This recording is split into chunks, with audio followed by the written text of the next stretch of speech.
Pernahkah kalian mendengar tentang sebuah planet misterius yang tersembunyi jauh di luar batas tata surya kita? Bisikannya telah terdengar. Sebuah planet liar, raksasa langit yang terbangun dari tidur panjangnya. Mereka menyebutnya Nibiru. Sebuah nubuat terukir dalam debu peradaban yang hilang.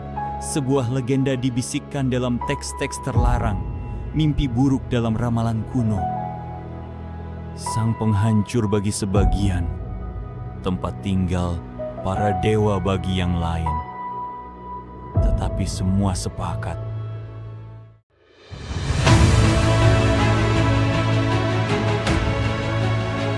Nibiru adalah jam kosmik, menghitung mundur menuju bencana yang akan menulis ulang eksistensi kita. Siklus penciptaan dan kehancuran, kehidupan dan kematian, berulang selama ribuan tahun dalam mitos dan legenda berbagai budaya. Perjalanan melampaui batas pemahaman manusia menanti. Kebenaran mengerikan tersembunyi dalam kehampaan ruang angkasa. Rahasia apa yang disembunyikan alam semesta? Kengerian apa yang menanti kita dalam bayang-bayang kembalinya Nibiru?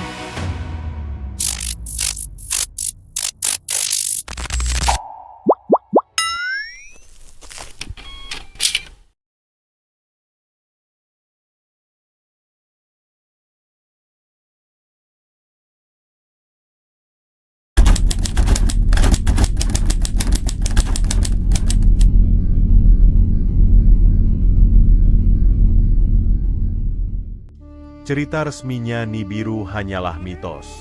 Tidak ada planet liar yang mengembara di kegelapan ruang angkasa. Tidak ada benda langit misterius yang menunggu waktu untuk muncul. Dan tidak ada objek kosmik yang memiliki kuasa untuk mengakhiri peradaban kita.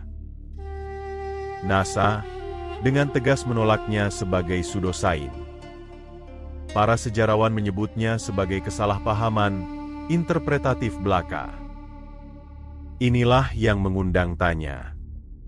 Bagaimana kita menjelaskan keberadaan sebuah konsep yang telah bertahan di berbagai peradaban dan tidak pernah berinteraksi satu sama lain, namun memiliki narasi serupa tentang kekuatan kosmik yang akan membawa akhir, sekaligus awal yang baru. Bangsa Sumeria menamainya Nibiru. Bagi mereka, ini bukan sekedar benda langit, melainkan titik persimpangan sakral di angkasa, tempat para dewa berkumpul dan memutuskan nasib umat manusia. Sementara itu, teks-teks Mesir kuno dengan detil mengisahkan sang perusak, entitas yang kedatangannya menandai akhir dari suatu siklus peradaban dan awal yang baru. Dalam Alkitab, kita menemukan narasi mengenai wormwood, bintang yang terbakar jatuh dari langit dan meracuni seluruh sumber air di muka bumi. Para astronom modern telah mendeteksi anomali orbit yang sulit dijelaskan di bagian terluar tata surya kita, pertanda adanya kehadiran gravitasi kuat yang belum teridentifikasi. Beberapa peneliti terkemuka bahkan mengusulkan kemungkinan adanya kembaran gelap matahari kita, sebuah katai coklat, yang mungkin menjadi penjelasan ilmiah bagi siklus kepunahan massal yang telah terjadi berulang kali sepanjang sejarah bumi. Nibiru, planet X, sang perusak, wormwood, apakah semuanya menunjuk pada entitas yang sama? Apakah semua catatan peninggalan sebagai bentuk peringatan atas sesuatu yang akan kembali? Di video ini, kita akan menyelami kedalaman misteri Nibiru, menggali akar-akar mitos yang terjalin dalam budaya dan sejarah yang beragam, dari kosmologi Sumeria hingga Babilonia, menyusuri catatan kuno Alkitab Kolbrin yang penuh teka-teki, dan tafsir apokaliptik dalam kitab Wahyu. Kita juga akan menjelajahi sudut pandang modern untuk mengungkap Apakah ada kebenaran ilmiah yang tersembunyi di balik legenda kehancuran berulang planet ini?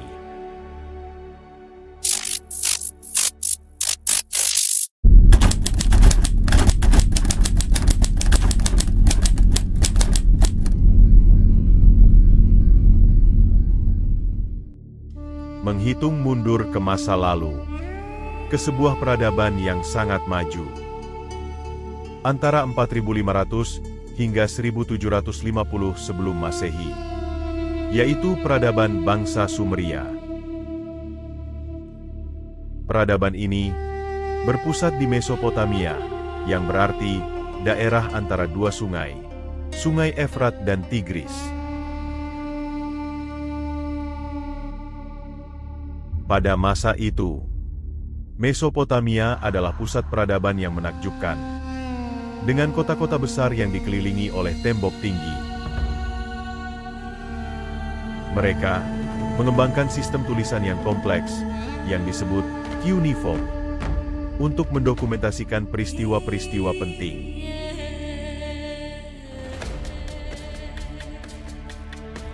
Dalam mitologi Sumeria, terdapat konsep Nibiru, sebuah benda langit yang memiliki peran penting dalam kosmologi mereka, yang berarti tempat persimpangan atau tempat penyeberangan, melambangkan titik di langit di mana jalur bintang bertemu dan berpisah, simbol keteraturan kosmik. Secara tradisi, tata surya tidak dipahami seperti yang kita kenal sekarang. Mereka menggambarkan planet-planet yang dihitung, dimulai dengan Pluto sebagai planet pertama, Mars menjadi planet ke-6, dan Bumi berada di posisi ke-7. Perspektif ini menimbulkan pertanyaan menarik. Hanya entitas yang berasal dari luar tata surya yang akan menghitung Bumi sebagai planet ke-7. Sebuah sudut pandang mengejutkan bagi peradaban ribuan tahun lalu. Dalam tradisi mereka, Nibiru dilambangkan dengan simbol salib, sebuah lambang suci yang telah ada selama lebih dari 6.000 tahun. Setiap kali Nibiru melintasi langit, para dewa berkumpul untuk mengamati pergerakannya. Nibiru memiliki orbit elips unik, yang mempengaruhi pergerakan benda langit lain dan peristiwa di bumi. Menurut kosmologi mereka, Nibiru bukanlah bagian asli tata surya kita. Ia adalah penyerbu dari luar angkasa, sebuah benda langit asing yang tertarik oleh gaya gravitasi kuat planet-planet raksasa di ujung sistem kita. Dalam perjalanan dramatisnya melintasi ruang angkasa, Nibiru bertabrakan dengan sebuah planet purba bernama Tiamat. Tabrakan dahsyat ini membelah Tiamat menjadi dua bagian besar. Separuhnya hancur berkeping-keping dan membentuk sabuk asteroid, serta komet-komet yang kini dikenal manusia. Separuh lainnya terdorong ke orbit baru dan akhirnya berkembang menjadi bumi, rumah bagi kehidupan seperti sekarang ini.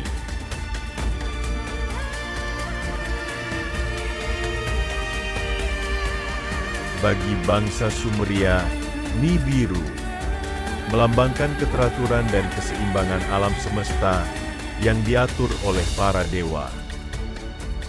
Namun, dari setiap siklus yang berjalan, dipastikan akan melewati suatu fase bencana atau kehancuran.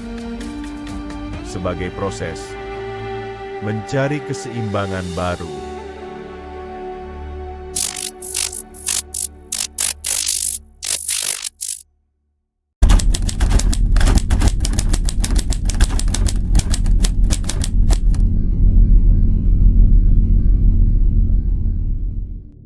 Dalam budaya Babilonia, istilah Nibiru muncul dalam berbagai disiplin ilmu yang berbeda.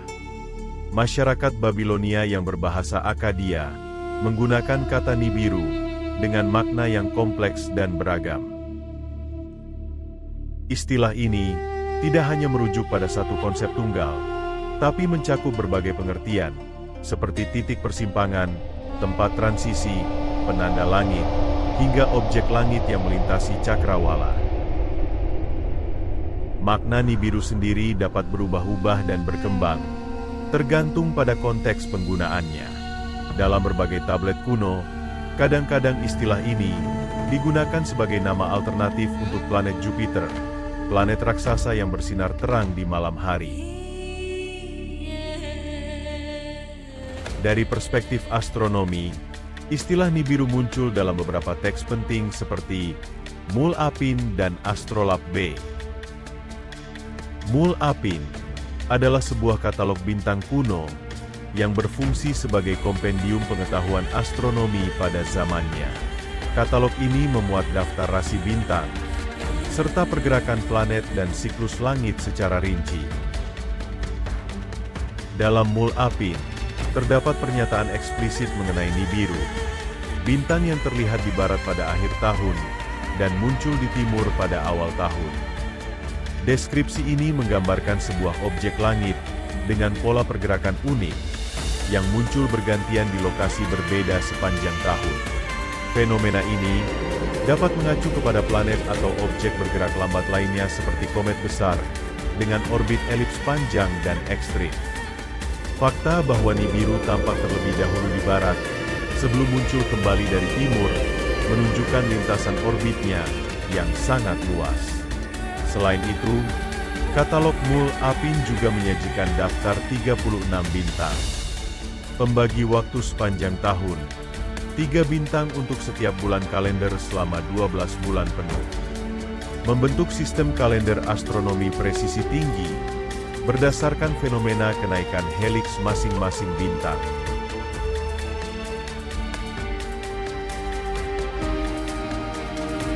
Sementara itu, dalam Astrolab B, sebuah teks astronomi lain, Nibiru digambarkan sebagai bintang merah yang terletak di selatan. Setelah para dewa menyelesaikan tugas mereka membagi langit menjadi 2. Bintang ini adalah Nibiru Marduk. Deskripsi ini mengindikasikan bahwa objek bercahaya merah ini mungkin berupa bintang kemerahan atau planet kemerahan seperti Mars, atau bahkan komet besar dengan warna khasnya sendiri. Peran kosmisnya dianggap signifikan karena mampu membagi cakrawala menjadi 2 bagian utama, kemungkinan menandai batas ekliptika atau jalur semu matahari melintasi langit.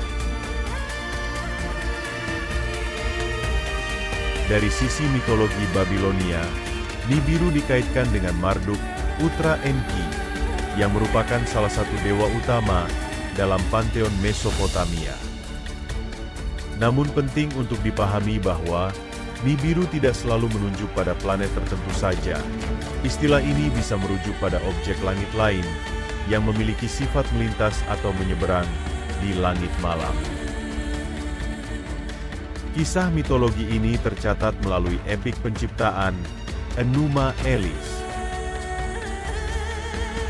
Disebutkan bahwa Nibiru kembali muncul sebagai simbol kekuasaan kosmik serta pengatur keteraturan alam semesta. Marduk membuat stasiun-stasiun bagi para dewa besar, bintang-bintang sebagai gambaran mereka dalam zodiak. Dia menetapkan serta menahbiskan tahun-tahun dan persimpangan-persimpangan. Membaginya menjadi 12 bulan, menetapkan 3 bintang, serta menunjuk stasiun Nibiru untuk menentukan batas-batas mereka agar tidak ada yang dapat melewati atau mengurangi. Teks tersebut memperlihatkan fungsi vital Nibiru. Bukan sekadar benda angkasa biasa, tetapi regulator tata surya, penjaga keseimbangan, sekaligus pengendali keteraturan gerakan benda-benda langit lainnya. Seiring perjalanan waktu, hierarki para dewa tetap kokoh, namun mengalami perubahan dramatis. Ketika sosok baru bernama Marduk bangkit dari kedalaman air primordial sebagai figur sentral kekuasaan ilahi, menggantikan posisi lama Enlil, sang penguasa bumi, maupun Anu, sang raja langit tertinggi sebelumnya. Ketika dunia dilanda kekacauan oleh ancaman kiamat, alam semesta lama itu pun runtuh perlahan-lahan oleh tangan perkasa Marduk lewat peperangan dahsyat, antara kebaikan melawan kekuatan chaos. Kalahkan naga kekacauan, maka kerajaan akan menjadi milikmu. Marduk tampil bak pejuang kosmik ulung, menggunakan angin sebagai senjata utama, sekaligus jaring perang canggih demi menjebak musuh bebuyutannya, Tiamat. Hingga akhirnya, tubuh monster purba itu terbelah dua bagian, lalu dijadikan fondasi realitas baru, berupa bumi dan cakrawala beserta seluruh benda-benda surgawi, termasuk matahari dan bulan, semuanya berada di bawah kendalinya. Kemenangan monumental tersebut membawa Marduk ke puncak tahta ilahi, sehingga ia dinobatkan Raja para Dewa atau Lugal Deania oleh sesama makhluk surgawi. Namanya adalah Lugal Deania, Raja para Dewa. Apapun perintahnya, kami laksanakan. Namun kuasa ilahi tak hanya berhenti sampai sana, karena Marduk kemudian mendirikan kota suci, Babel atau Babylon, simbol manifestasinya atas pemerintahan duniawi, sekaligus pusat spiritual umat manusia kala itu. Di bawah kepemimpinan Hammurabi, kota Babel tumbuh pesat menjadi pusat dominasi politik, budaya, bahkan agama, di mana nama Marduk semakin agung, melebihi semua dewa terdahulu. Sementara Enlil mulai tersingkir dari panggung sejarah, begitu pula Anu memudar ke bayang-bayang masa lampau, seiring bergesernya paradigma penyembahan menuju monoteisme proto-Mesopotamia, yakni pemujaan tunggal kepada dewa agung bernama Marduk. Para dewa tua kemudian mengeluarkan dekrit sakral. Lahmu dan Lahamu membuka mulut berbicara kepada para dewa Aigi. Sebelumnya Marduk adalah putra tercinta kami, kini dia rajamu, dengarkanlah perintahnya. Kemudian semuanya berkata bersama, namanya Lugal Demorania, percayalah padanya. Ketika mereka memberikan tahta kerajaan kepadanya, mereka memberinya berkat kemakmuran serta kesuksesan. Sebagai wujud nyata kuasanya atas dunia fana maupun gaib, Marduk mendirikan kuil megah Esa Gila di Babel. Di atas Apsu, tempat tinggal Zamrud seberang Asara, yang kubangun untuk kalian, di bawah bagian surga dengan lantai kokoh. Aku akan membangun rumah megah tempat kediamanku. Aku akan mendirikan kuilku. Aku akan menemukan kamarku, menegakkan kerajaanku.